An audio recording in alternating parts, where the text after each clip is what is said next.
Gaara of the desert is a shinobi from the village hidden in the sand.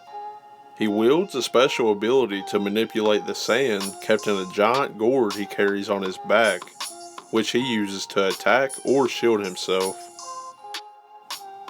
Created by Masashi Kishimoto, he first appeared in the manga Naruto Chapter 35, On Your Mark, and in the anime Naruto Episode 20 in 2002. Gaara is the son of Raza, who was the fourth Kazekage leader of the village hidden in the sand, and his wife, Karura. Gaara also has two siblings, his brother Kankuro and his sister Tamari. Before Gaara was born, his father Raza would have the one-tailed beast, a demon-like creature known as Shukaku, sealed inside his son's body by the village elder Chiyo, so that he could use the beast as a weapon for war in the future. Gaara was soon born prematurely. His mother would die during childbirth, but right before she passed, she made a vow to always protect and watch over her son. When Gaara got a little older, he was taught ninjutsu by his father and was cared for and looked after by his uncle Yashimaru, who was also the twin brother of Gaara's late mother, Karura. One day, Gaara was watching a group of children kick a ball around. One of them had accidentally kicked the ball into a rooftop. Gaara saw this and used his sand to bring it back down. That's when the kids noticed it was Gaara using his strange powers. They would all run away in fear, and it wasn't just them. Everyone was afraid of young Gaara. Some of the villagers even hated him, implying that the whole village knew about the tailed beast Gaara carries with him everywhere he goes. Later that night, Gaara was sitting on a balcony staring down at the village, when all of a sudden, his sand defended him from an unknown assassin. The mysterious figure would strike again in vain. This time Gaara would counterattack, wrapping the man up and crushing him with his sand. After this, Gaara unmasked the attacker. This would put him in a state of shock after finding out the masked man was his uncle Yashimaru.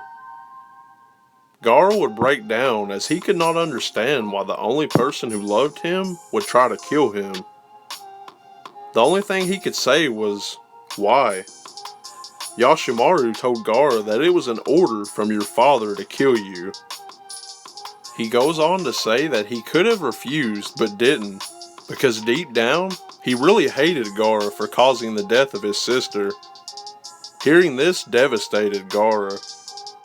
Right before Yashimaru passed, he said to his nephew, "Please die," and blew himself up with some paper bombs he had strapped to his chest. But Gaara's sand would shield him from the blast. These grim events would leave Gaara broken and his mind unstable, stating that he will now live only for himself, fight only for himself, and love only himself. He then used his sand to engrave the kanji for love on his forehead. Going through so much heartbreak made him transform into the monstrous Shukaku, attacking the sand village. Though he would be stopped by the fourth Kazekage. Through the years, Gaara's father Raza would make 5 more attempts to take his son's life, with them all ending in failure. Soon on his own, Gaara would learn how to control his powers and pretty much become a killing machine filled with nothing but hatred. Seeing this, Raza saw some use in Gaara and decided to let his son live. Gaara was soon placed on a ninja squad with his brother Kankuro, a fierce puppet master, and his sister Tamari, a user of wind-style jutsu. He was also placed under the tutelage of Baki, a skilled jonin from the Sand Village. Gaara is one of the major villains in Naruto Part 1, but he would eventually change his evil ways after a fierce battle with Naruto, and would even become the 5th Kazekage, fighting for the village hidden in the sand as its greatest protector. When I first watched the fight between Rock Lee and Gaara, it was one of the greatest things I'd ever seen in anime, and the storyline revolving around the character is pretty amazing. and definitely one of the more standout characters in all of Naruto. What do you think about Gaara? Let me know in the comments section, and until next time, stay up late productions.